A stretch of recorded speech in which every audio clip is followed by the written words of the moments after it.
Happy Friday, ladies and gentlemen, and welcome back. I'm your friendly neighborhood PM here to give you your top 3 market points of the week. And I hate to say it, but it's going to be more tariff talk. So let's cut straight to the chase and get you started. At point number 3, it is the ongoing feud between the Trump administration and Harvard University. So yesterday, President Trump and the administration did come out and say that they will be moving to ban international students from enrolling at Harvard, and any current international student will need to look to transfer. Now, like I said, this is the latest string in the escalation between both parties. Now, numerous alumni and global business leaders have come out and condemned the move by the administration. And as everybody's well aware, Harvard has educated some of the world's biggest business leaders for centuries now. And this is such a key thing because international students make up roughly a quarter of Harvard's enrollment. Now, Harvard has come out and said that they are going to countersue the administration to block the move. And as that materializes and as we get new news, we will keep you posted here. At point number 2, it is Apple tariffs. So the administration also came out earlier today and announced that Apple will be looking to face a 25% tariff on all iPhones not produced in the US.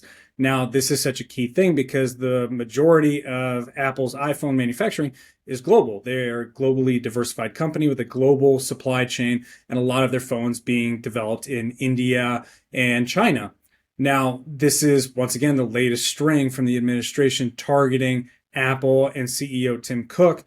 And what this has really done is force the company to go through a lot more political headwinds than a lot of their competition. And so any kind of news on tariffs, especially targeted at Apple, is going to see repercussions for the company. And we did see Apple falling pre-market this morning.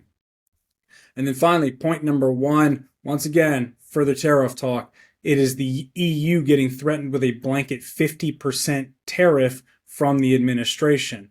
So earlier this week, the EU did submit a revised trade proposal to the administration to kind of jumpstart trade talks.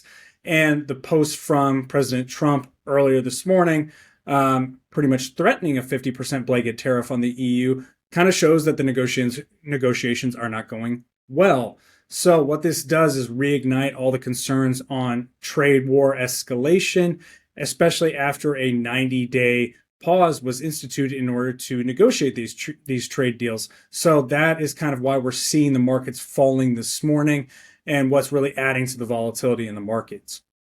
Now, that's what's the top 3 points of this week. What are we checking on for next week? Well, next week, we're going to be pivoting a little bit more towards earnings with NVIDIA reporting on the 28th. And obviously, there's always lots of buzz around NVIDIA's earnings and AI, so we'll keep you posted on that next week. Now, that pretty much does it for this week's video. As always, if you have additional questions, please dig into the written week in review or reach out to your financial advisor.